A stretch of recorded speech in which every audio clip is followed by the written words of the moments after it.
cómo es un lípido, se choca uno con el inconveniente de que no tienen estos una estructura idéntica. Ahí encontramos que los lípidos son biomoléculas, estamos en biomoléculas de característica orgánica, obviamente son energéticos, pero básicamente son estructuras heterogéneas y están conformadas por carbono e hidrógeno, oxígeno y en menor proporción nitrógeno. Pueden contener también, como dice, fósforo, nitrógeno y azufre. Sin embargo, lo que ocurre aquí es que lamentablemente no podemos hablar de una estructura o de una característica básica estructural. Son estructuras bastante heterogéneas que están conformadas por bioelementos primarios, llámese el chon, pero otras características no presentan. Sin embargo, hay algo muy particular en ellos que los hace o los define a todos y los engloba en esa sola familia de lípidos, que viene a ser que son insolubles en agua y solubles en solventes orgánicos, como éter, cloroformo, benceno, o lo que se diría son insolubles en solventes polares y son solubles en solventes apolares. Entonces, una vez que hemos establecido estas dos, vendrían a ser dos características muy básicas que se presentan en todos los lípidos, a diferencia de lo que venían a ser las estructuras de los hidratos de carbono. Ahora viene algo aquí que sí o sí hay que manejarlo de memoria, y eso se los digo, eso sí o sí tienen que manejar de memoria, y que en su cuestionario aparece también que esquematicen, que hagan una clasificación, de acuerdo a la clasificación, que hagan la estructura del lípido y su función, que eso es lo básico y lo principal en realidad que hay que manejar de este tema, que no es complicado. Entonces, los lípidos se clasifican en dos grupos. Un momentito. Ay, perdón. Los lípidos hemos dicho que se clasifican en dos grupos, en lípidos saponificables y lípidos insaponificables. Cuando a mí me dicen lípidos saponificables, estos a su vez se subdividen en simples y complejos. ¿Por qué decimos saponificable? La clasificación se basa en la presencia o en la ausencia de ácidos grasos. Entonces, los lípidos saponificables son todos aquellos que tienen como parte de su estructura un ácido graso y se dividen en simples y complejos. A su vez, los simples se subdividen en acilgliceroles y cera, y los complejos se subdividen en fosfolípidos, glucolípidos y lipoproteínas. Los insaponificables, o los que no tienen como parte de su estructura el ácido graso, se dividen en terpenos, esteroides y prostaglandina. Entonces, la clasificación, me esperan un momentito.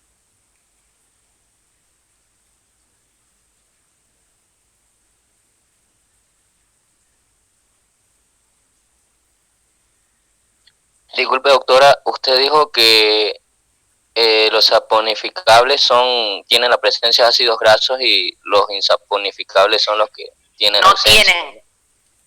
Tienen ausencia o no tienen ácidos grasos. De nuevo, la clasificación de los lípidos se dividen de acuerdo o se clasifican de acuerdo a la presencia o ausencia de ácido graso como parte de su estructura. Si tienen ácido graso como parte de su estructura, se conocen como lípidos saponificables, y estos se subdividen en dos, en lípidos simples y lípidos complejos. A su vez, los lípidos simples, ¿cuáles son? Son los acilgliceroles y la cera. Y los lípidos complejos son fosfolípidos, glucolípidos, lipoproteínas. Y los lípidos insaponificables, ¿cuáles son? Los que no tienen ácidos grasos. Los que no tienen ácidos grasos, ¿cuáles son? Terpenos, esteroides y prostaglandinas. Por eso le digo, la clasificación la tienen que manejar de memoria. Las funciones ahora, para comparar y variar a lo que eran las funciones de los hidratos de carbono. Las funciones son de reserva.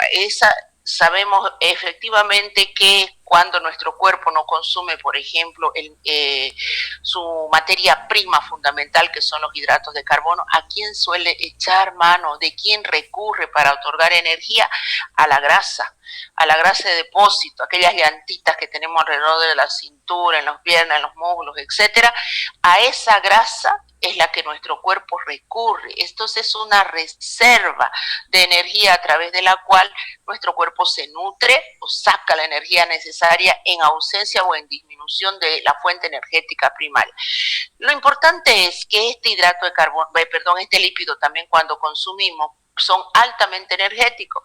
Por cada gramo de lípido que se consume, nosotros nos aporta a nuestro cuerpo 9.4 kilocalorías. Si ustedes se recuerdan, los hidratos de carbono por cada gramo era 4.2 kilocalorías. Estamos hablando de más del doble. Por eso en la pirámide alimenticia, en la pirámide, los hidratos de carbono van en la base, aunque ya está establecido que por debajo de los hidratos de carbono aparecen 8 vasos con agua, pero en la punta, en el vértice, aparecen los lípidos o los ácidos grasos preferentemente. ¿Por qué? Porque tienen un alto nivel energético. Bien. Función estructural. Cuando se habla de función estructural, no nos olvidemos que los lípidos y principalmente los fosfolípidos forman parte de la doble capa lipídica. Entonces, alguien está rayando la pantalla, por favor. Forman la doble capa lipídica. Y ni qué decir también cuando hablamos de estructuras que recubren o aquella grasa que recubre nuestros órganos. Así usted diga que pesa 50 kilos, tiene triglicérido como parte de su estructura. ¿Por qué? Porque esa grasita en la cual, por ejemplo, se suspenden sus riñones, están suspendidos en una capita de grasa. Tenemos muchos órganos, por no decir, nuestro cuerpo tiene una pequeña capa de grasa que protege o le da protección a nuestros órganos. Obviamente que esta cantidad de grasa no tiene que sobrepasar, porque cuando en un hígado se llena de grasa o se forra, desarrollamos una patología que se llama hígado graso. Entonces, si bien es cierto, forman parte de nuestras estructuras, forman parte dan protección a nuestros órganos vitales, sin embargo, su exceso también no es bueno. Función biocatalizadora. Aquí, por favor, siempre digo voy a corregir y me olvido. En realidad es ayudadores de la actividad catalítica, función de ayudar a la actividad catalítica, porque los lípidos no son enzimas, pero sí ayudan a la actividad catalítica. Generalmente los ayudadores, cuando lleguen ustedes a enzimología, se van a encontrar que las enzimas que aceleran la velocidad de las reacciones químicas, algunas tienen ayudadores para esa actividad, y esos ayudadores se llaman coenzimas. Esas coenzimas se forman o se sintetizan a través de vitaminas. Entonces usted dice, ¿pero qué tiene que ver entonces las vitaminas con los lípidos? Sí, tiene que ver porque hay vitaminas hidrosolubles y vitaminas liposolubles. Entonces cuando me habla de función de ayudar a la actividad catalítica, se refiere justamente a estas vitaminas liposolubles que tienen la capacidad de permitir que las enzimas contribuyan o realicen su función catalítica. Entonces ahí decimos que tienen la capacidad de ayudar a través de las vitaminas liposolubles. Función transportadora. Cuando a mí me habla de función transportadora, hablamos de las lipoproteínas. Las lipoproteínas hacen posible que los ácidos grasos que se encuentran en el torrente sanguíneo sean movidos. ¿Y por qué necesitan transportadores los lípidos en el torrente sanguíneo? Porque no nos olvidemos que el plasma es 99% de agua. ¿Y qué es lo que habíamos dicho nosotros? Que los lípidos son insolubles en solventes como el agua. Entonces, si yo no tuviera esos elementos de transporte, lamentablemente, y decimos lamentablemente, tendríamos una dificultad en el fluido de la sangre, lo cual no es lo que nuestro cuerpo requiere. Para poder mover en ese solvente acuoso estas estructuras insolubles, necesita de alguien que los transporte. ¿Cómo se llaman esas lipoproteínas de transporte? Que las vamos a ver, que son las HDL, LDL y VLDL. Entonces, haciendo un resumen de lo que acabo de hablar, este es un mapita conceptual que cuando a usted se les pide que se les pidiese esquematizar un mapa conceptual, a esto se refiere. Este es un mapa conceptual donde que hemos visto la definición, hemos visto la clasificación, hemos visto sus funciones, hemos visto la clasificación y cómo son sus propiedades o cuáles son dos de las grandes propiedades físicas del agua, de los lípidos, que es su insolubilidad en agua y su solubilidad en solventes polares, etc. Muy bien. Empezamos. Habíamos dicho y hablamos de todo, hicimos el pantallazo general. Ahora, habíamos dicho que los lípidos se clasifican de acuerdo a la presencia de ácidos grasos y su ausencia de ácidos grasos. Entonces la siguiente pregunta será, ¿qué son los ácidos grasos? Los ácidos grasos, como su nombre dice, son estructuras química orgánica que tienen la característica de tener una cabeza polar, que es el ácido carboxílico, que aparece aquí, estoy con el puntero, y una cadena larga hidrocarbonada, que es carbono, hidrógeno, carbono, hidrógeno. Este N puede ser un número par o puede ser un número impar. Esta cadena hidrocarbonada es la parte apolar de la estructura. Entonces, un ácido graso es una estructura anfipática que tiene dentro de sí una parte polar, que es el ácido carboxílico, y una parte no polar, que es la cadena hidrocarbonada. Los ácidos grasos pueden ser de cadena par o de cadena impar. Ahí está. Miren, diferentes formas de esquematizar las estructuras de los ácidos grasos. Ahora, ¿qué es lo que sucede? En estos ácidos grasos, como son grandes estructuras, generalmente se las suele esquematizar así como está representada acá. Claro que están aquí, aparecen los carbonos, para que puedan diferenciar de estructuras. No la tengo acá, más adelante. Para que puedan diferenciar, aquí está. Por ejemplo, generalmente ustedes van a encontrar en la bibliografía esquematizado como esto. Entonces usted dice palito para arriba, palito abajo. ¿Esto qué es? Parece un curso básico de prekinder, donde a uno le enseñan a hacer las líneas hacia un costado, las líneas hacia el otro, no es más. Efectivamente, si nosotros miramos, este es un lenguaje químico que me expresa donde cada punto, donde está el puntero, por ejemplo, del mouse, ahí hay un punto que es un carbono y lo representa aquí abajo. Después va al segundo, es otro punto que es, como dice, radical metileno, y los radicales, obviamente, metilo y los radicales metileno en los extremos, porque es carbono, hidrógeno 2, y así sucesivamente. Entonces, en vez de estar haciendo, fíjense, esta larga cadena y representando lo mismo, directamente hacen la cabeza del ácido carboxílico, y cada punto me va diciendo que es un carbono. Entonces yo digo, ¿cuántos carbonos tiene este ácido graso? Y voy contando.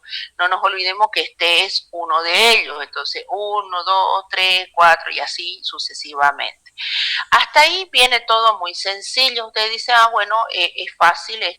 Por ejemplo, el ácido palmítico es de 15 carbonos, no hay ningún problema, está fácil. Resulta que la complicación se nos presenta cuando entre carbono y carbono me aparecen dobles enlaces. Me empieza a aparecer doble enlace y entramos en una clasificación que ya viene a ser de los ácidos grasos. Entonces veamos. Si bien acá dice que se conocen alrededor de 70 ácidos grasos, hay otra bibliografía que le dice que hay alrededor de 100 ácidos grasos. De todas formas, estamos hablando de una gran cantidad, no estamos hablando ni de uno ni de dos, sino estamos hablando de una gran familia de ácidos grasos, los cuales se clasifican en ácidos grasos saturados y ácidos grasos insaturados. Cuando a mí me dicen que estos se clasifican en ácidos grasos saturados, ¿a qué se refiere? Los ácidos grasos saturados son aquellos que se encuentran en el reino animal y entre carbono y carbono presentan un solo enlace. Generalmente estos ácidos grasos presentan consistencia semisólida a temperatura ambiente.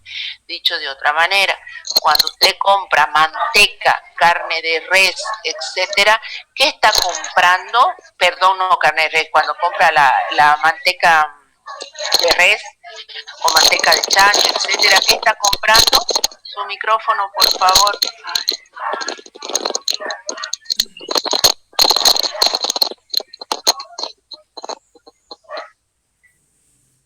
Cuando usted compra ácidos grasos de tipo saturado, usted lo compra por kilo. manteca de res, la manteca de res que viene a ser, o manteca de chancho, usted no va a la venta y dice quiero 1 litro de manteca de chancho, usted dice quiero medio kilo de manteca de chancho. Y si usted ve, la consistencia es semisólida. ¿De qué está formado esta manteca? Es rica en ácidos grasos de tipo saturado. Otro que se habla mucho que tiene ácidos grasos de tipo saturado es el aceite de coco, a pesar que es del reino vegetal. Ácidos grasos de tipo insaturado. Los ácidos grasos de tipo insaturado son todos aquellos ácidos grasos que entre carbono y carbono pueden presentar doble enlace. Yo puedo tener un ácido graso con la presencia de un doble enlace, ya es insaturado. Con 2 doble enlaces es insaturado, o con 3, 4 que ya son poliinsaturados. Entonces aquí tenemos, por ejemplo, el oleico, 18 átomos de carbono, dice con un doble enlace. El linoleico con 18 átomos de carbono, pero presenta 2 dobles enlaces. Entonces aquí tenemos ácidos grasos saturados, fíjense, donde los encontramos en gran cantidad, ácidos grasos monoinsaturados, aquellos que tienen una insaturación, y poliinsaturados, aquellos que tienen más de una insaturación. ¿Dónde se encuentran los del reino, los ácidos grasos insaturados? Se encuentran en el reino vegetal y son preferentemente de tipo líquido a temperatura ambiente. La diferencia con lo que viene a ser los ácidos grasos de tipo saturado. Entonces veamos, de aquí lamentablemente estas son las estructuras que ustedes tienen que manejar, por lo menos saber unas cuantas de lo que viene a ser cómo se esquematiza un ácido graso saturado y cómo se esquematiza un ácido graso insaturado. Ya la hemos visto, la estructura general. Entonces a mí me dice, por ejemplo, si vamos aquí, el palmítico, bueno, tiene 16, el palmítico tiene 16 átomos de carbono, quiere decir que va a tener, claro, el ácido, contando la cabeza del ácido carboxílico, y los 15 carbonos de la cadena hidrocarbonada. ¿Qué es? Es un ácido graso de tipo saturado. Es un ácido graso de tipo saturado porque no me presenta doble enlace. El estiárico es de 18 átomos de carbono, tampoco me presenta doble enlace, no hay inconveniente. El araquidónico de 20 no me presenta doble enlace, y así sucesivamente. Sin embargo, cuando yo llego a los ácidos grasos de tipo insaturado, resulta que me dice cis, me aparece un triangulito 9, ¿qué me está diciendo aquí? Por ejemplo, el palmitoleico, no es el palmítico, el palmitoleico tiene 16, pero presenta una insaturación en la posición 9. Entonces me dice, tiene 16 átomos de carbono, pero tiene una insaturación en la posición 9, contando los espacios. Si yo me vengo al linoleico, tiene 2 insaturaciones en la posición 9 y 12, y es de 18 átomos de carbono. El linolénico es de 18 átomos de carbono, pero presenta 3 insaturaciones en el 9, en el 12 y en el 15. Y así sucesivamente. Fíjense, por ejemplo, aquí. Sí, sí. Eso, la insaturación, el doble enlace que hay en cada, que me dice ahí, por ejemplo, 9. Entre carbono y carbono. En la posición 9, usted va contando y ahí aparece, aquí está el linoleico, por ejemplo, presenta 2 insaturaciones en la posición 9 y en la posición 12. Fíjense acá, hay 7 carbonos y 1, 8. Este es un 7 carbonos y 1, 8. Entonces, en la posición 9, ahí está el doble enlace. Después 10, aparece el 9, 10, 11, y está ya la posición 12, ahí está el doble enlace. Posición 9 y posición 12 aparecen los doble enlaces. Y la cabeza del ácido carboxílico. Aquí está abreviado, miren, en estos casos aparece la carbono-hidrógeno abreviado. ¿Por qué le ponen entre paréntesis 11? Para no estar repitiendo 11 veces carbono-hidrógeno 2, eso se puede hacer sin ningún inconveniente. Y cuentan las insaturaciones. El palmitoleico solamente presenta una sola insaturación. El linoleico, bueno, no aparece acá, el linoleico presenta 2 insaturaciones en posición 9 y posición 12. Entonces, y hay otro, por ejemplo, el araquidónico presenta que tiene es un ácido graso de 20 átomos de carbono, presenta 4 insaturaciones en la posición 5, 8, 11 y 14. Entonces veamos más adelante. Bueno, aquí simplemente los diferentes lugares, que lo vamos a volver a ver más allá, los diferentes lugares en donde se encuentran los ácidos grasos. Los ácidos grasos podemos tener ácidos grasos saturados, insaturados, y vamos a ver los cis y vamos a ver los trans. Miren, este igual lo voy a ver más adelante. Ahora, a lo que me voy es lo siguiente. Resulta que ustedes han visto que a los lados aparece un símbolo W9, W6, W3. Eso se refiere a la nueva nomenclatura, porque si nosotros decíamos, miren, a esto me refiero, este omega, omega 7, omega 9, omega 9, omega 9, ese tipo de nomenclatura viene a reemplazar lo que viene a ser esta. En vez de decir, hoy en día se le da mucha importancia a la parte de la alimentación. Es más, en esta época de pandemia se habla mucho del consumo de omega 3, por ejemplo. Ácidos grasos ricos en omega 3. Dice, consuma omega 3, una cápsula de 1 gramo diario. ¿Para qué? Dicen algunos. O le preguntan a alguien del área de la salud. Y dice omega 3. No le está hablando y, por ejemplo, no empieza a decir cis, 5, 8, 11, 14, 17, no, directo, omega 3, omega 6, omega 9, en vez de dar este otro tipo de nomenclatura. Muy bien, ¿en qué se basaron para hacer ese otro tipo de nomenclatura de omega 9, omega 6 y omega 3? Que estos son los más conocidos. ¿Por qué son los más conocidos? Por lo siguiente, existen 3 ácidos grasos esenciales. ¿Qué quiere decir esenciales? Que nuestro cuerpo no los sintetiza y los tiene que adquirir a través de la alimentación. Cuando a mí me dice que los tiene que adquirir a través de la alimentación, me está diciendo que sí o sí, si no como un alimento que contenga ese ácido graso, mi cuerpo no lo va a tener nunca. Y lamentablemente los ácidos grasos cumplen funciones importantes dentro de la materia viva. Entonces, ¿cuáles son esos 3 ácidos grasos esenciales? Esos 3 ácidos grasos esenciales son el ácido, el linoleico, linolénico y el araquidónico. Si bien es cierto, el araquidónico, mucha bibliografía moderna lo denomina ácido graso semiesencial, porque yo lo puedo obtener ya sea del linoleico o del linolénico. Entonces, aquí le menciona 2 ácidos grasos esenciales, el linoleico y el linolénico.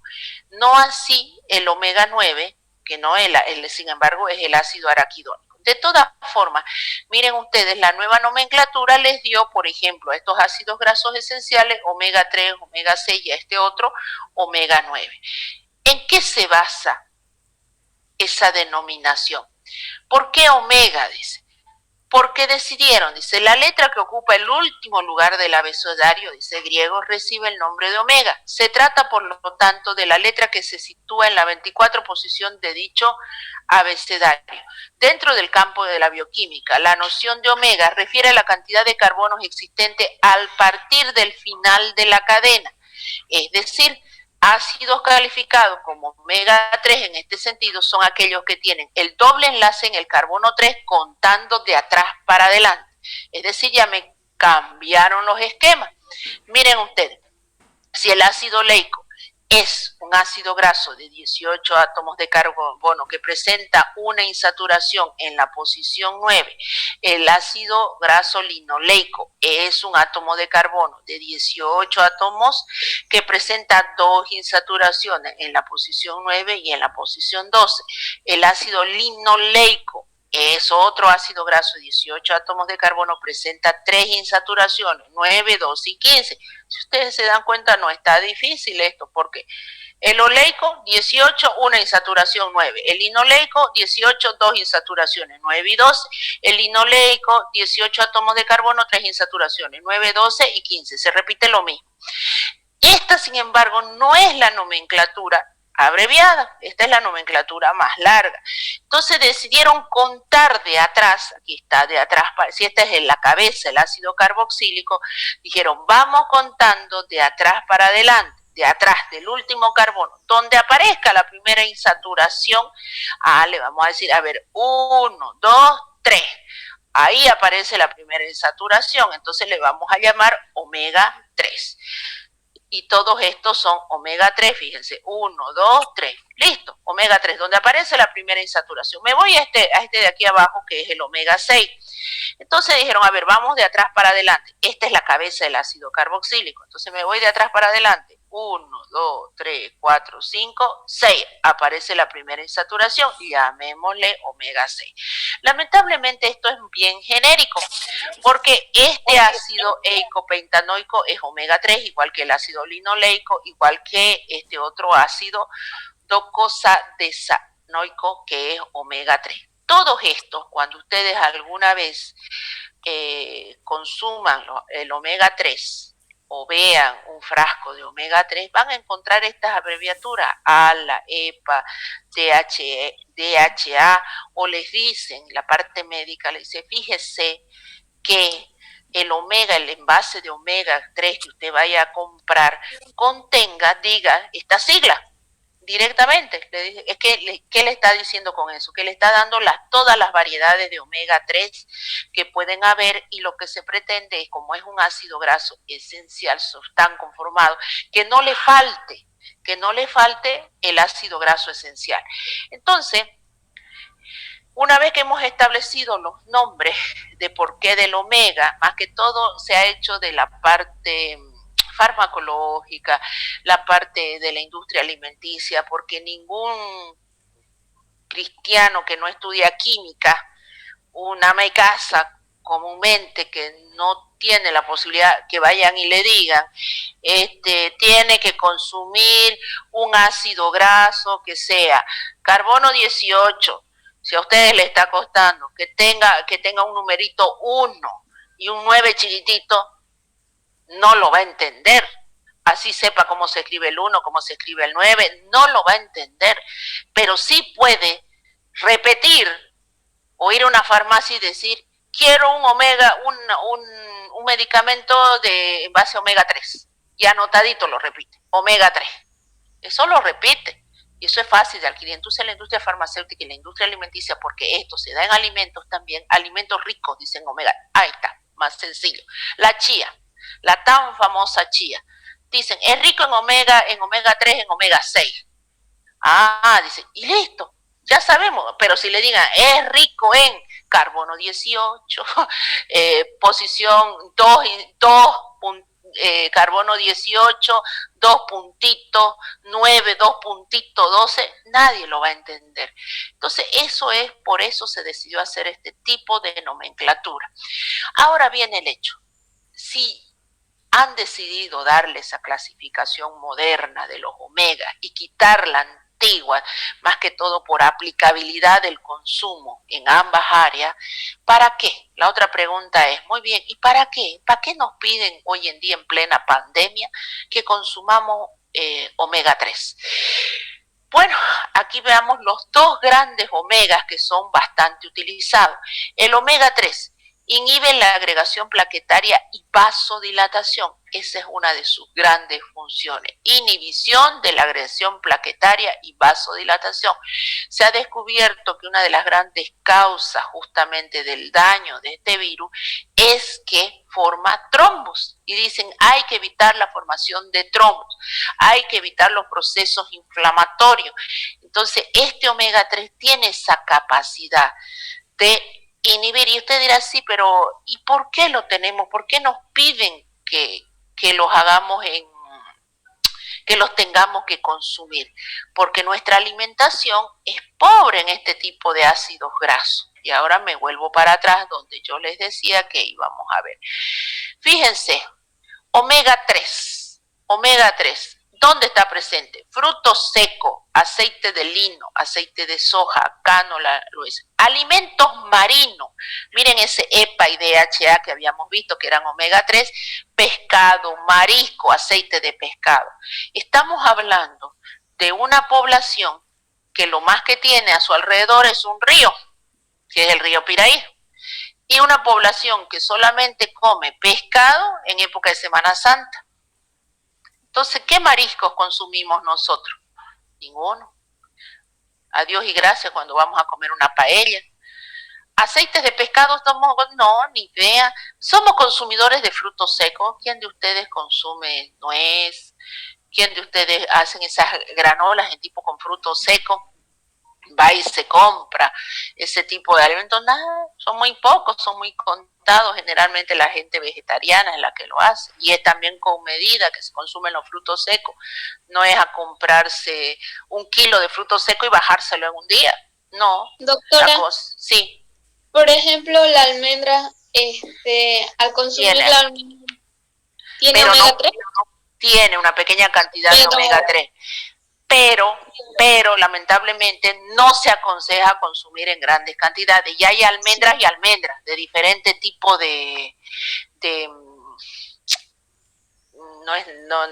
son diferentes tipos de almendras.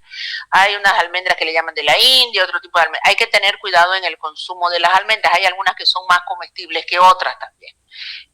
No les sabría decir bien la clasificación. Sí. ¿Qué pasa si consumimos un exceso de almendra? Porque se dice que solamente 1 o 2 almendras se debe comer, ¿no? Claro, es lo mucho, igual que las nueces, por ejemplo. ¿Cuántas nueces le aconsejan que usted consuma? 4 al día, máximo 6 nueces al día. Es que usted sobrecarga. A ver, estamos hablando que los lípidos no pueden ser transportados en medio de la sangre, necesitan transportadores. ¿Estamos de acuerdo? Necesita quien los transporte, porque los lípidos son estructuras hidrófobas, rechazan el agua. Y los transportadores, cuando ustedes lleguen a química, a análisis clínico, más adelante van a ver que esos transportadores se cuantifican en laboratorio, que son las lipoproteínas de transporte, HDL, LDL, VLDL. Entonces, ese tipo de transportadores, por ejemplo, a uno se lo conoce, al HDL se lo conoce como colesterol bueno, ese transportador, porque transporta el colesterol y ácidos grasos y triglicéridos en pequeña cantidad, los barre por el torrente sanguíneo, hace que se barra y los lleva al hígado, que se metabolice. Sin embargo, existe otro tipo de transportador que se llama LDL. La lipoproteína LDL es mala. Y usted dice, ¿pero por qué? Pero si hace un momento dijo que el HDL era bueno, ¿por qué esta es mala? Porque resulta que esta lipoproteína, cuando aparece en gran cantidad en el torrente sanguíneo, ¿y por qué aparece en gran cantidad? Porque el cuerpo lo necesita, porque usted lo está saturando de colesterol, lo está saturando de esos ácidos grasos, y empieza a aparecer esa lipoproteína que lo agarra colesterol, agarra esos ácidos grasos y lo trata de transportar por el torrente sanguíneo. Pero ¿qué sucede? En los grandes vasos hay unos receptores, como hagan de cuenta como un candadito, que la identifica la LDL. Viene la LDL y le engancha y se queda pegado a su vaso sanguíneo. Entonces, por arriba y por abajo, ¿qué es lo que va haciendo? Se va cerrando. Si este era el diámetro de su vaso sanguíneo, se va cerrando. Se forma lo que se llama ateroma. Y esos ateromas me provoca arteriosclerosis y obviamente voy a un infarto, voy a un problema cardíaco, mala circulación, etcétera. Entonces, la recomendación es no consumir en exceso, como todo, lamentablemente, todo es así. No puedo, los hidratos de carbono son buenos, sí, son buenos, buenísimos, porque me dan energía. Si no como hidratos de carbono, no como nada de hidratos de carbono, de seguro que mi cuerpo va a utilizar las grasas. Me la come las grasas y mi cuerpo va a empezar a comerse los músculos. Entonces tampoco ese extremo es bueno.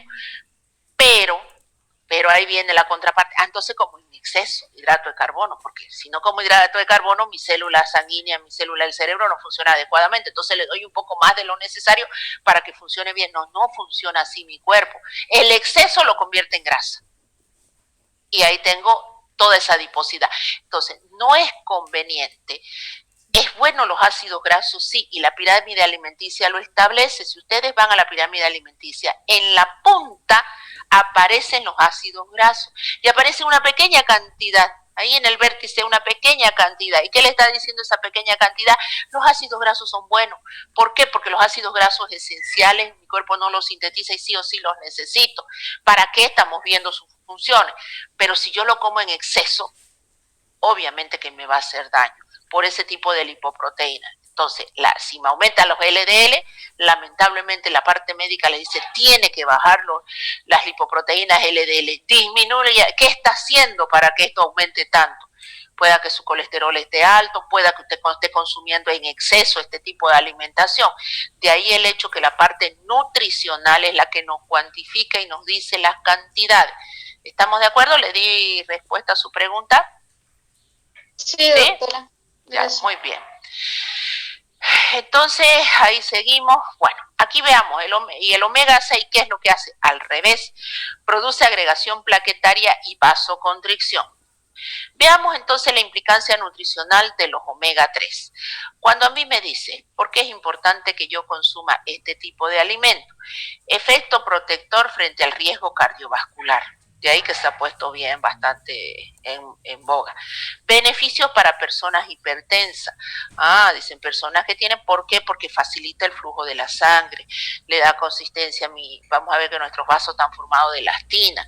Disminuye la presencia de ese colesterol malo, el LDL que yo le decía, sin afectar el HDL o la lipoproteína buena de transporte. Este ácido graso me va a favorecer a que vaya perdiéndose un poco esta lipoproteína de alto riesgo. Disminuye los triglicéridos, ayuda a disminuir, no quiere decir que lo hace perderlo, pero por lo menos los controla y disminuye el riesgo de formar trombos. Esto es a donde ha apuntado ahora la parte médica, estos 2 puntos para pedir a la población que consuma omega 3. Vamos con el omega 6. El omega 6, sin embargo, disminuye el colesterol, me disminuye ambos, el LDL y el HDL. Esa es su parte buena, digamos. Sin embargo, altas ingestas de este ácido graso poliinsaturado pueden asociarse a un mayor riesgo de cáncer por su elevada susceptibilidad a la peroxidación. También me está diciendo que no es que también tengo que consumir en altas cantidades. Beneficio para personas de presión baja, al revés que el omega 3 me favorecía a personas con presión alta y el omega 6 a personas con presión baja. Esa es su funcionalidad de este tipo de ácidos grasos. Los ácidos grasos esenciales, entonces, son todos aquellos que mi cuerpo no los puede sintetizar y que los necesita adquirir a través de la alimentación. Estos son el ácido linoleico, el linolénico, los más característicos, pero también el semiesencial es el araquidónico. Estos se suministran en el cuerpo y pueden sintetizar el resto de los ácidos grasos que estos los vaya a necesitar. El linoleico en la nomenclatura moderna se conoce como omega 3 y el linoleico como omega 6. Esa es su nomenclatura moderna. Los ácidos grasos son precursores de prostaglandina, tromboxano y leucotrieno. Vamos a ver qué son estos después. Estas moléculas tienen una gran actividad biológica y intervienen en la regulación y control de numerosos procesos vitales. De ahí la importancia de consumir, como dice, respuestas a las reacciones inflamatorias. Nuevamente, ¿qué es lo que hace el COVID? Hace procesos inflamatorios grandes. Entonces, este tipo de ácidos grasos ayudan, contribuyen a la temperatura corporal, a la regulación, procesos de coagulación sanguínea. Entonces, hemos visto las funciones, la importancia de consumir ácidos grasos, las características estructurales que estos tienen, su clasificación, etcétera, su nomenclatura moderna. Y bueno, y el hecho no es que ustedes se aprendan qué tipo de alimentos contienen omega 3, omega 6, omega 9. Sin embargo, que por lo menos recuerden que son este tipo de ácidos grasos poliinsaturados o insaturados. Tienen que estar presentes, su gran mayoría están presentes en el reino vegetal y son líquidos a temperatura ambiente. Muy bien, propiedades de los ácidos grasos. Las propiedades de los ácidos grasos se dividen en dos, propiedades físicas y propiedades químicas. Las propiedades físicas están su solubilidad, punto de fusión y ebullición elevado y, lo más importante, su isomería geométrica. Su solubilidad, hemos dicho que a medida que la cadena del ácido graso se va haciendo más grande, el ácido graso es más insoluble. Y el punto de fusión y ebullición lo mismo, a medida que la cadena del ácido graso se va haciendo más grande, el punto de fusión se va haciendo más elevado. El problema viene en isomería geométrica. Resulta que, antes las propiedades químicas vamos a tener las que dependen del grupo carboxilo y las que dependen de la cadena carbonada. Las que dependen de la cabeza del ácido graso, carácter ácido, formación de sales, formación de ésteres, que las vamos a ir desarrollando. Las que dependen de la cadena carbonada o del cuerpo, la parte apolar, oxidación, hidrogenación, halogenación. Muy bien, desarrollemos la isomería geométrica. Se habla mucho de la isomería geométrica cis y trans.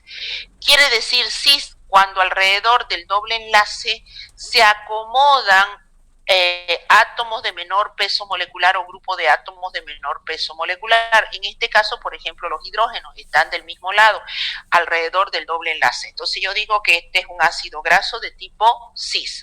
Sin embargo, ¿qué pasa cuando la estructura se acomoda en sentido cruzado? Cuando está en esta posición se dice que es trans. Muy bien. Usted dice, este es un ácido graso, el oleico, y me dice que cis, porque alrededor del doble enlace los átomos están, o los de menor peso molecular, están del mismo lado. Y este no presenta doble enlace, este es un ácido graso saturado de 18 átomos de carbono. Muy bien. ¿Cuál es la importancia? Si usted dice, sí, muy bien, cuesta entender el cis y el trans, fíjense, este es un cis, más de doble insaturación, poliinsaturado, 3 ácidos grasos, y ahí está el ácido linoleico. Querían verlo en sus posiciones 9, 12, ahí está posición 9, 12 y 15, el doble enlace, 18 átomos de carbono. Entonces, ¿qué pasa? ¿Cuál es la importancia de que un ácido graso sea cis o que sea trans? El hecho resulta en lo siguiente. Resulta que desde que se habla mucho de que somos lo que comemos y que producto de nuestras enfermedades está relacionado a lo que consumimos, es que se han realizado investigaciones tanto en la parte clínica como dice epidemiológica, y se ha demostrado que los ácidos grasos trans, y que miren que están en los ácidos grasos insaturados en el reino vegetal, afectan lamentablemente el buen funcionamiento de nuestras células. Y no se olviden que nuestras células o la unidad básica estructural de nuestro cuerpo es nuestra célula. Y si nuestra unidad básica estructural no funciona adecuadamente, eso se traduce en una manifestación clínica palpable, una patología en el ser humano. Entonces dice que su consumo de estos ácidos grasos trans constituyen un riesgo para la salud y particularmente en el desarrollo de las famosas enfermedades cardiovasculares. De repente dicen, ¿por qué tan rápido, tan joven se murió de un infarto? ¿Por qué tiene problemas en la circulación, etcétera? Estos ácidos grasos de tipo trans, a pesar, miren ustedes lo paradójico de la cuestión, por eso hay que tener mucho cuidado. Nosotros acabamos de decir que entre los ácidos grasos se dividían en dos, saturados y saturados. Los saturados se encuentran en el reino animal, las grasas, la manteca. A ver, más propiamente, cuando usted le dicen voy a cocinar o van a cocinar, prefieren algunos cocinar, la mayoría prefieren cocinar con aceite del reino vegetal, llámese aceite de oliva, aceite de girasol, etcétera, en casa, y no la manteca, porque dicen cuando se cocina con manteca las comidas caen más pesadas, algunas son más sabrosas, pero sin embargo le cuesta a nuestro cuerpo digerir. Las mantecas y todo eso son ácidos grasos saturados. Sin embargo, ¿qué es lo que me conviene a mi cuerpo consumir? Los insaturados. ¿Por qué los insaturados? Porque los ácidos grasos esenciales, linoleico, linolénico y araquidónico, están en los ácidos grasos insaturados y eso mi cuerpo lo necesita. sí o sí los necesita y los tengo que adquirir a través de la alimentación. Entonces yo digo, consumiendo un aceite de oliva me garantiza que me lleguen los ácidos, consumiendo frutos secos me garantiza una pequeña cantidad de que me está llegando esos ácidos grasos insaturados, a diferencia que a nadie se le va a ocurrir consumir una porción de manteca, por ejemplo, a no ser que lo coma en un chicharrón, etcétera, etcétera, pero así nomás no. Entonces resulta que viene el hecho, ahora dice, si es bueno consumir los ácidos grasos insaturados, bueno, pues consumámoslo en gran cantidad. Hay que tener cuidado que dentro de esos ácidos grasos insaturados pueden haber dos tipos, el cis y el trans. Resulta que cuando entra el cis no hay problema, mi cuerpo lo metaboliza, lo degrada, lo utiliza, y bien, lamentablemente existen dentro de esos mismos ácidos grasos el trans, que es lo cruzado, alrededor del doble enlace. Cuando el ácido graso que entra es trans, lamentablemente a mi cuerpo le cuesta eliminarlo. Es como cuando hablábamos de la enantiomería, ¿se acuerdan? Y decíamos, los enantiómeros de tipo L de los hidratos de carbono, mi cuerpo no los metaboliza, y todo lo que no le metaboliza se convierte en una toxina, y todo lo que es toxina le ataca a mi hígado, y ataca y va contaminando de adentro hacia afuera. Lo mismo sucede con estos ácidos grasos trans. Es decir, tengo que consumir sí o sí ácidos grasos esenciales, ácidos grasos de tipo vegetal o de tipo insaturado, sí. ¿Qué es lo malo de eso? Que si yo también no mido el tipo de, si es un alimento rico en ácidos grasos trans, no me sirve. Entonces, ¿qué es además lo que hacen? Se modifican negativamente el perfil lipídico. El perfil lipídico es la cuantificación de colesterol, triglicéridos, las lipoproteínas de transporte. Un paciente tiene colesterol alto, triglicéridos alto, HDL bajo, LDL alto, VLDL alto, es un candidato a un infarto agudo de miocardio. Entonces, o problemas cardiovasculares. Entonces, tengo que tener cuidado en que el consumo de ácidos grasos trans no me conviene. De ahí es la recomendación que siempre estos ácidos grasos por la pirámide alimenticia me dicen que tengo que consumir en pequeña cantidad. ¿Cuál es entonces la recomendación? Si nosotros decimos, perfecto, tengo que consumir, ¿y por qué no puedo consumir más de lo debido? La parte nutricional nos habla que de los ácidos grasos saturados solamente puedo consumir un 18%, de los monoinsaturados un 18% y los poliinsaturados de un 6 a un 10% en cantidad. Y si usted dice, ¿cómo yo voy a saber qué cantidad tengo que comer eso? Lamentablemente para eso están los nutricionistas que estudian 5 años, pues, y se ponen a estudiar cantidades, y usted tiene dudas con respecto a los tipos de alimentación en base a sus características físicas o fisiopatológicas, entonces se dirige a un nutricionista, y el nutricionista, de acuerdo a lo que usted, sus necesidades, le hace un plan alimenticio. Esa es la importancia de la carrera, por ejemplo, del nutricionista, y ellos esto lo estudian día a día, no como un temita, digamos, lo ven todo más complejo y lo cuantifican en alimentos, las tablas alimenticias, por calorías, etcétera. Entonces nosotros simplemente estamos viendo lo más sobresaliente. Muy bien, hemos visto por qué no tengo que consumir ácidos grasos trans, porque son dañinos, porque me causan daño. Entonces, sin embargo, ahora vamos a ver una de las propiedades químicas que tiene mucho que ver con esa relación de los ácidos grasos trans. Permítanme, sin embargo, primero que veamos la formación de sales o jabones. Se me fue esto arriba y no sé por qué. La formación de sales o jabones. Esta formación de sales o jabones, o lo que se llama saponificación, que lamentablemente no lo vamos a ver en laboratorio, lamentablemente. La intención era este año verlo, pero dudo mucho con la segunda oleada. Entonces, ¿qué es lo que tenemos que hacer en este caso? En la formación de sales o jabones, lo que nosotros hacíamos en práctica era agarrar un tubito de ensayo. En ese tubito de ensayo colocábamos aceite de comer. Aceite de comer, le agregábamos una pequeña cantidad de hidróxido de sodio concentrado, lo llevábamos a un baño María, lo sacamos y veíamos en la superficie una capa de jabón. ¿Usted dice jabón? ¿De ese jabón con el que me baño? Sí, de ese jabón con el que se baña. Así de sencillo. Pero obviamente que no iba a haber un jaboncito en forma de corazoncito, en forma de estrellita, en forma circular, etcétera, no, iba a haber simplemente una capa de jabón. Esas formas las adquiere si usted las pone en un envase de esa característica, en un molde. Entonces la formación de jabones es y ha sido tradicionalmente muy conocido y establecido. ¿Cómo se forman los jabones, esos jabones con los que usted se baña, etcétera? Simplemente esta es la reacción, un ácido graso, un hidróxido de sodio y se forma un éster del jabón o una sal, perdón, del jabón, que en este caso si esta sal, si aquí hay ácidos grasos, digamos de ácido graso el palmítico, será palmitato de sodio y obviamente que se me libera el alcohol. Esta formación o esta saponificación que se llama, y esta saponificación, esta está más bonita, esta saponificación tiene la característica, miren ustedes, el ácido mirístico sale de sí o sí utilizar una base fuerte. De ahí cuando usted habla de jabones con los que se lava la cara, con los que se baña, hay jabones y jabones. Si yo le agrego, si para formar un jabón necesito una base fuerte, como es el hidróxido de sodio. Una de las características del hidróxido de sodio es ser cáustico.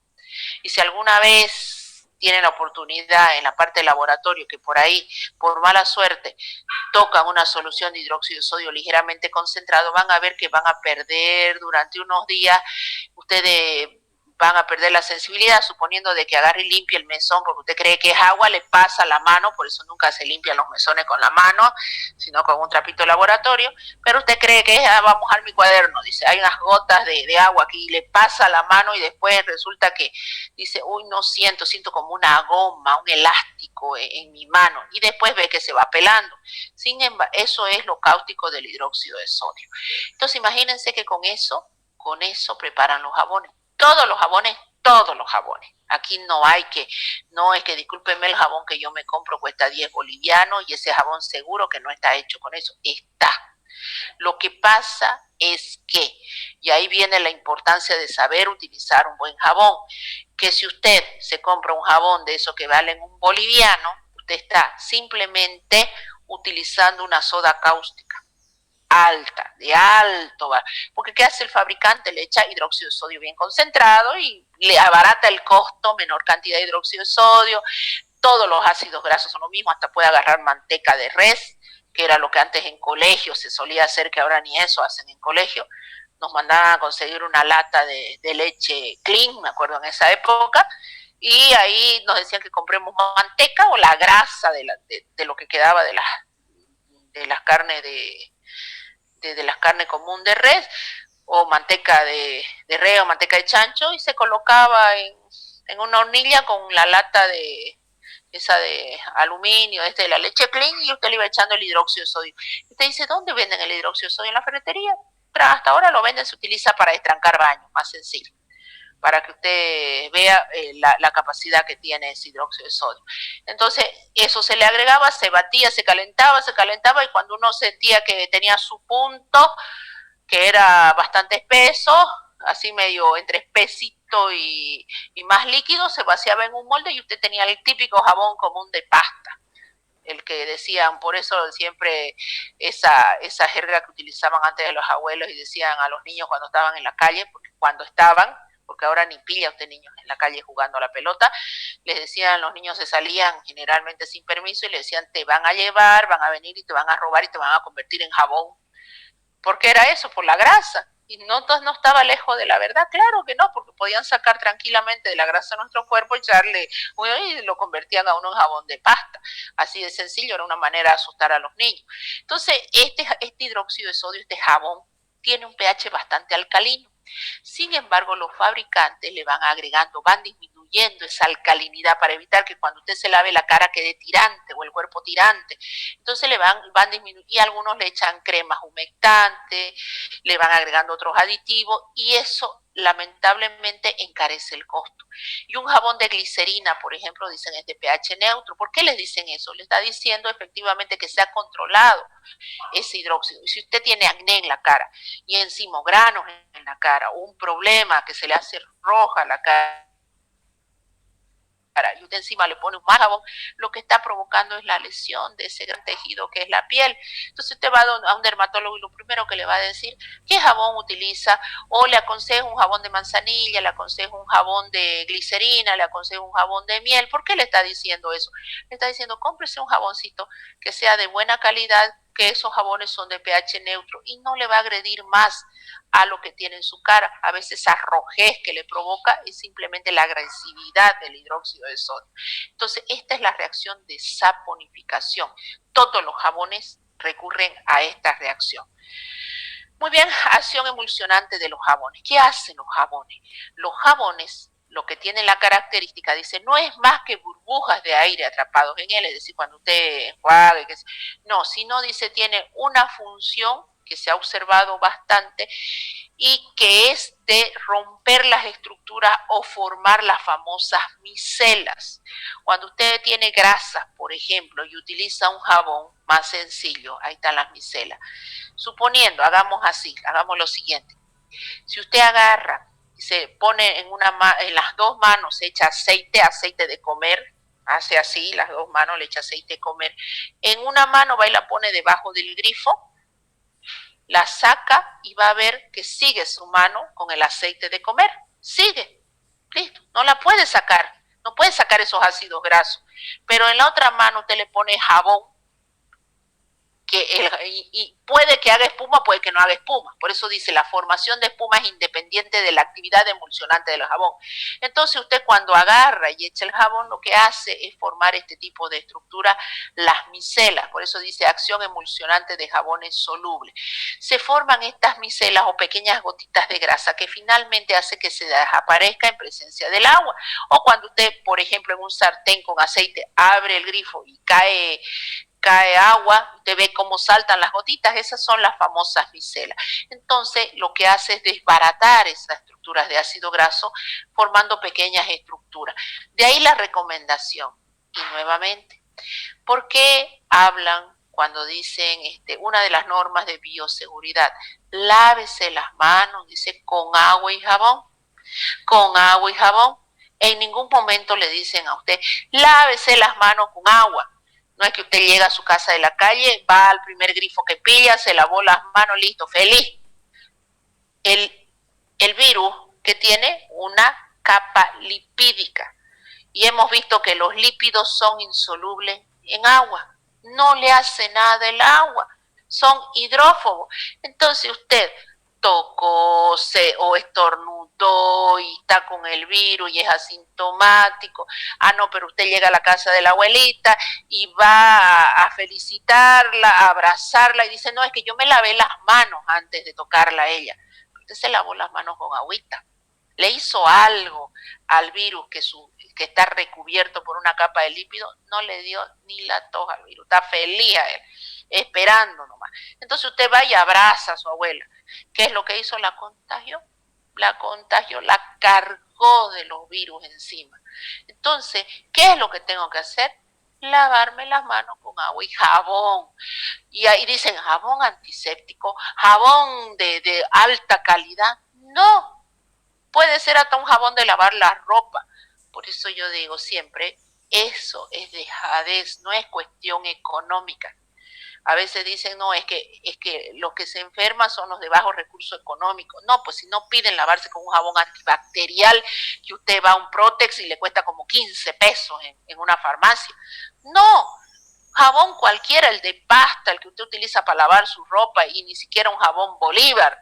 No, un jabón cualquiera de esos, de los más baratos que hay, igual le sirve mientras sea jabón. ¿Por qué? Porque el jabón va a formar esa acción emulsionante y va a romper a los lípidos.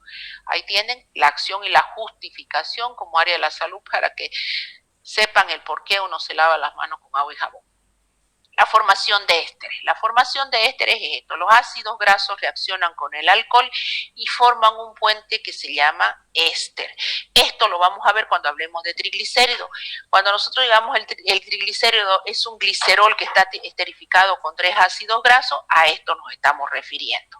Entonces, la formación de ésteres, esto es una característica muy particular de los ácidos grasos o de aquellos compuestos que tienen ácido. La cabeza ácida reacciona con el alcohol de una estructura y forma este puentecito, carbono-oxígeno, oxígeno. La oxidación, lamentablemente, y miren ustedes, los ácidos grasos insaturados presentan oxidación y se forman estos peróxidos. Estos peróxidos son difíciles de eliminar de nuestro cuerpo o les cuesta a enzimas que se llaman peroxidasa. Entonces, si bien es cierto que yo puedo utilizar para cocinar ácidos grasos de tipo insaturado, como por decir, yo utilizo aceite de soya, dice aceite de girasol es mejor que cocinar con manteca, ya perfecto, pero resulta que usted lo utiliza, lo reutiliza y lo recontrautiliza, hoy frité empanada, de ahí de ese aceite saco y frito carne, sobre ese mismo que frité carne ahora voy a fritar huevo, no, sobre ese mismo aceite ahora lo voy a utilizar y voy a fritar papas. Resulta que estoy reutilizando, que estoy formando peróxido, lo mismo que nada, para ese caso como hace manteca, como hace manteca, porque el daño lo está haciendo, porque su cuerpo y su hígado va a pagar las consecuencias de eliminar este peróxido, es lo lamentable. Muy bien, el otro, en este es la hidrogenación. Yo puedo pasar de un ácido graso insaturado a ácido graso saturado cuando al doble enlace le agrego hidrógeno. ¿Dónde vemos esto? En las mantequillas. Las mantequillas, dicen, son de origen vegetal y resulta que usted va y ve una mantequilla y la ve, origen vegetal es líquido, pero agarra una mantequilla cualquiera y la ve dura, durita o pastosa. ¿Por qué ocurrió eso? Porque yo pasé de un ácido graso insaturado a saturado mediante un proceso industrial.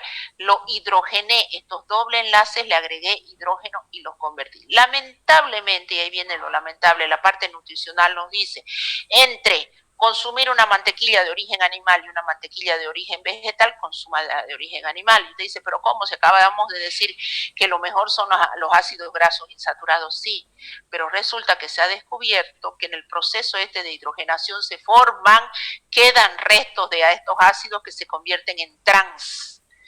Quiere decir que me van a quedar ácidos grasos insaturados de tipo trans.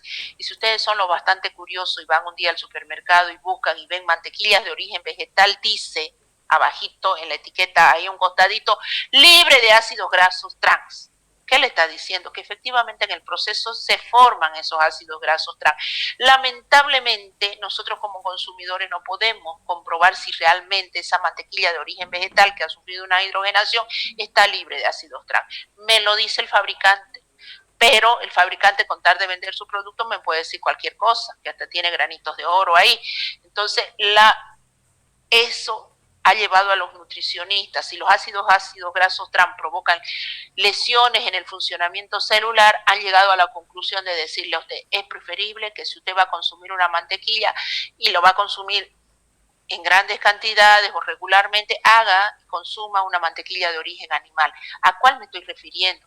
Si usted ve la PIL, por ejemplo, perdón por la marca, no es por decir la marca, y la Sancor también, que es de la Argentina, si usted ve esas de origen animal son amarillitas, y esas usted la destapa hoy día, si no la guarda en heladera, a los 2 o 3 días se le frega, sí, es verdad, pero usted agarra una mantequilla de las de Primor o no sé qué, esas que vienen a veces de otro lado, que las traen peor ahora por contrabando, que vienen de la Argentina, las traen metidas en camiones, están los de la aduana en una los tienen los camiones ocultos en pleno solazo, de allá llegan igual esos cargamentos y no le pasa nada a esa mantequilla. ¿Por qué no le pasa nada? Dicen los nutricionistas que es tan mala que ni siquiera los microorganismos la quieren, pero nosotros sí la consumimos. Entonces, de ahí el hecho es que entre consumir una mantequilla de origen animal y una mantequilla de origen vegetal que ha sufrido este proceso de hidrogenación, es preferible consumir la mantequilla de origen animal, pero obviamente con moderación. La halogenación, esta la hacíamos en práctica de laboratorio, es una de las reacciones que me permiten verificar la presencia de doble enlace. Esto se hace cuando se le agrega yodo. Cuando se agrega yodo se halogena en el doble enlace, lo cual es visible a través de una coloración. Otra vez digo, lamentablemente dudo mucho que lo veamos. Entonces, hasta ahí hemos visto todas las propiedades químicas de lo que son los ácidos grasos, tanto físicas y químicas las que dependen de la cabeza, como es la formación de jabones, su acidez, y aquellas que dependen del cuerpo o de la parte hidrocarbonada, que hay reacciones que son de ácidos grasos de ácidos grasos saturados y reacciones que son de ácidos grasos insaturados. Terminé la primera parte de lípidos, la segunda parte la tienen, por favor, la tienen también ya todo esto de los PowerPoint, cuestionarios, todo está en plataforma, pueden ir estudiando, revisando. Yo termino este tema el jueves de la próxima clase, el jueves de la próxima semana. El lunes ya este lunes empiezan sus parciales. Lunes, martes y miércoles, ya les pasé el rol. Lunes, martes y miércoles hay exámenes. Jueves, viernes y sábado no hay nada. Entonces avanzo con ustedes el jueves de la siguiente semana. De ahí ya estamos listos. Y de ahí a la siguiente semana, el jueves creo que es nuestro examen de la siguiente semana. Ya todo lo tienen en plataforma, toda la información, ya de aquí depende de ustedes que vayan estudiando. Me faltaría solamente una pequeña parte, como les digo, que la veo la próxima semana y estamos listos para nuestro primer examen parcial. Listo, chicos, los dejo porque tengo clase de analítica y ya me pisó el tiempo. Doctora. Sí. Tengo una duda. Doctora. En caso de la gelatina también está hecho en base de la grasa del chancho. ¿Qué? ¿La gelatina de qué? De comer o de hacer. No. La gelatina, si usted me habla de una gelatina de pata, por ejemplo, si usted se está refiriendo, de las gelatinas comunes. No en base a gelatinas esas de colores. Sí, exacto. No, en base a... No tiene nada que ver. No, esas son riquísimas en hidrato de carbono, más bien. No tiene nada que... Sí. Porque yo tengo, o sea, conozco a un nutricionista que no come la gelatina por el hecho de que... No, la gelatina normal, él no lo come la gelatina, por más de que le pongas ahí la gelatina, no la come porque yo escuché, porque no le volví a preguntar, porque él dijo que tenía la grasa del chancho, como él era vegetariano, no la comía. Raro, la gelatina, que yo sepa en su composición. Por eso tenía la curiosidad, porque usted me dice que lo manejan bien los que son nutricionistas. Sí, los nutricionistas manejan muy bien toda la parte de componentes. Puede ser que quizás haya algún compuesto, pero yo que sepa, hasta donde yo sé, más bien no las consumen. Ahí le va a decir, no los recomiendan. La gelatina de pata, por ejemplo, la gelatina de pata que es de los garrones de la pata de la vaca, no los recomiendan porque es pobre en aminoácidos esenciales, aunque mucha gente dice es rica en colágeno, o los formadores, que vamos a ver eso cuando lleguemos a proteína. Dicen que carece de valor nutricional, por eso no le dan, los nutricionistas dicen, en vano consumir esas gelatinas así, no, porque no, carece de valor nutricional. Yo pensé que a eso se refería.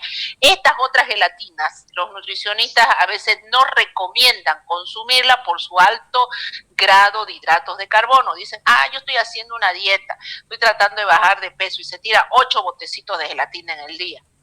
Está consumiendo hidratos de carbono, más bien son ricas en hidratos de carbono. A lo que sí es lo que manejan. Ahora, de que tenga, que parte de su formación tenga alguna cantidad, me voy a fijar en uno de los sobres. Es cuestión de fijarse en alguno de los sobres si dice la presencia de ácidos grasos. Dudo mucho que tenga ácidos grasos, porque nosotros lo disolvemos en agua caliente y en agua fría, la gelatina. Miren, no sabía que contenía ácidos grasos de tipo saturado, por ejemplo, porque esos serían, si vienen del reino animal, son ácidos grasos de tipo saturado. Lo que sí se consume de ácidos grasos de tipo saturado, que se está consumiendo actualmente, es el aceite de coco. El aceite de coco es rico en ácidos grasos saturados, a pesar de que es del reino vegetal, pero está dentro de esa categoría. Por eso, si usted entra a ver algunos informes, no recomiendan, dice, el uso masivo del aceite de coco. Y otros dicen no sirve ni siquiera para las cremas, dice, porque es una estructura bastante grande que no puede entrar o facilitar el ingreso a la piel. Sin embargo, le dan bastante propaganda a los productos del aceite de coco. Tiene bastante controversia, muchas cosas, pero me dejó pensando con respecto a la gelatina que tenga ácidos grasos de chancho. Voy a verificar. Eso también. Eso también me dejó pensando a mí, porque yo le decía, ¿por qué no come? Le decía. Y entonces él, no tuve una comunicación acerca de eso, pero igual voy a tratar de hacer explicar. Claro, la parte nutricional puede hacer que ellos vean que como una parte de los componentes, lo que sí sé que los nutricionistas nos recomiendan ese tipo de la gelatina, por ejemplo, para una persona de dieta hipocalórica, porque tiene su grado de caloría, es decir, la recomiendan en pequeña cantidad, cómase un botecito al día, le dicen, un botecito así de ese tamaño, pero no se baje los 8 en el día, digamos, por el alto contenido de hidrato de carbono. Nunca me habían mencionado por la presencia de en su elaboración de grasa de chancho. Raro, ¿no? Vamos a averiguar cuál de las dos averigua primero y me avisa. Disculpe, doctora, usted dijo que parte de HDL es la lipoproteína buena que acciona bien en el organismo y la LDL es la lipoproteína mala. Que hace una acción negativa al organismo, ¿no? Al momento de estar. Sí, efectivamente, son lipoproteínas de transporte. La HDL colesterol se conoce como lipoproteína buena y la LDL colesterol se conoce como lipoproteína mala. Entonces, ¿qué es lo que se pretende? Que en un perfil lipídico el paciente o la persona tenga HDL alto y LDL bajo. HDL alto porque esa lipoproteína barre todo lo que es de mis arterias, lleva el colesterol, ácidos grasos, hace que barra y me deja limpio. Sin embargo, el LDL lo que hace tapona y me va cerrando la obstrucción, el flujo sanguíneo. Por eso esas son lipoproteínas de transporte. Que si usted me dice, ¿todos tenemos LDL? Sí. Y hay los valores de referencia. El HDL tiene que ser mayor a 40 miligramos por decilitro en las personas, y el LDL tiene que ser por debajo de 150 miligramos por decilitro. Si un paciente tiene 25 de HDL y LDL tiene 200, es un candidato a un infarto. Seguro que es un candidato a un infarto. Eso lo hacen ustedes, eso lo cuantifican, lo ven, lo van a estudiar con la doctora Coqui Sandoval, lo van a estudiar en análisis clínico. Ahí lo cuantifican, lo hacen y ya con ella solamente va a decir cuantificación de las lipoproteínas HDL, LDL. ¿Qué tipo de lípidos son? Y ustedes dirán, ya son lípidos, que lo vamos a ver, son lípidos de tipo complejo. Están formados por una parte proteica y una parte no proteica, que son los lípidos. Una parte lipídica y una parte no lipídica. ¿Está bien? ¿La obesidad sería parte entonces del exceso del colesterol LDL, doctora? No, le cuento que no, porque hay personas que son delgadas y tienen LDL alto. Puede ser genético. No tiene nada que ver la gordura con alteración del perfil lipídico, nada que ver. Hay personas que son gordas, obesas, y su perfil lipídico está una maravilla. Así como también hay personas que son gordas y obesas y su perfil lipídico está un desastre. Sí, pero lo hace de un nutriólogo, ¿no? Porque a mi hermana, ella es flaquita y le dice sí, tiene ácido graso. Sí. Tiene valores, claro, depende, muchas cosas. A veces hay personas que tienen hipercolesterolemia, colesterol alto, y es de origen familiar, se llama hipercolesterolemia de tipo familiar, que presentan colesterol alto y son personas delgadas. Entonces, el perfil lipídico, la generación de lípidos no necesariamente se asocia a personas obesas. Eso tienen que tenerlo muy en cuenta ustedes. Eso se les enseña, yo les enseño en la parte de medicina, por ejemplo, a los médicos que vemos la parte de perfil lipídico. Entonces, cuando ellos solicitan, es la tendencia de decir, llega un gordo a mi consultorio, ¿qué es lo primero que le tengo que pedir? Un perfil lipídico y una glucosa. ¿Por qué al gordo? ¿Y el flaco? ¿No le voy a pedir a un flaco un perfil lipídico? ¿Para qué? Dicen, ¿cómo que no? ¿Una persona flaca puede tener un perfil lipídico alterado? Claro que sí. Entonces, llega una persona gorda a mi consultorio, le puedo pedir una glucosa y le pido un perfil lipídico. Llega una persona flaca a mi consultorio, le pido una glucosa y un perfil lipídico también. No, el perfil lipídico no solamente se asocia a gordo. ¿Listo? ¿Respondí? Sí, doctora, gracias. Bueno, muchachos, ahora sí, los de analítica después se quejan conmigo, me dicen, empieza tal, pues tengo que dejar grabando. Nos vemos, pusieron su nombre, ¿no? ¿Colocaron su nombre? Ya. Ya, Sí, listo. Nos vemos entonces. Colocar un ratito, me puedes. Ya, con ustedes nos vemos el jueves de la siguiente semana. Ya voy a empezar a pasarles una clase por semana, los he estado saturando, yo sé, 2 clases por semana, pero he llegado bien al avance, con pizarra y todo. Entonces, de aquí vayan estudiando esta semana, el siguiente jueves, porque el lunes, martes y miércoles tienen examen de la siguiente semana. Nos vemos el jueves y de ahí nos vemos el siguiente jueves en nuestro examen. Bueno, ahora sí. Chao, chao. Wow. Gracias. Chao.